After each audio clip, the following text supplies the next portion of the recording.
Today we're going to talk about additional costs when you close your property that could turn out to huge headaches if you don't vet them ahead of time. So we're going to talk about RPRs and encroachment agreements. Woo! So exciting. So I'm going to give you a couple examples of what the risks are when you accept an outdated real property report as a buyer that are beyond what you would anticipate and many realtors would realize until the problem gets to the lawyer. So what the contract says, your purchase agreement says, is that the seller is to provide in a current RPR with compliance. And so the city vets that real property report, which is to survey of the lot and everything that's built on the lot to ensure that everything is compliant with all of the current municipal bylaws for your community.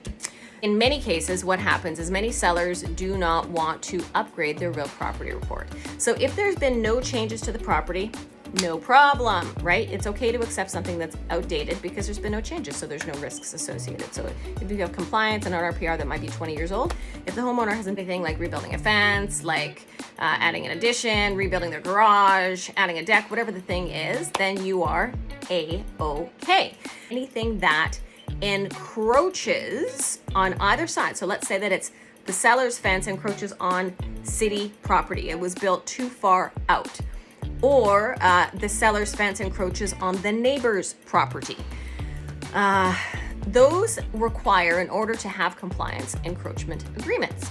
And in many cases, you have to kind of vet the risk. Like, what's the likelihood of the city enforcing the encroachment agreement, and what's the cost associated? Like, what's the real risk if you were to accept what is currently known? Title insurance will only cover what is unknown.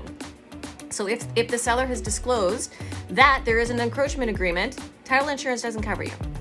So the next risks really are costs and determining what are the costs to get the city, we'll say the city in this case, to sign off on the encroachment agreement. So that's really it. Honestly, is just process with the city and submitting the correct paperwork and paying the fees. But then when you do that at the end of a real estate transaction, there ends up being additional legal fees. And those legal fees, when there is a rush involved, end up costing you a lot more. So I hope this helps you. Have an awesome day. Bye, guys.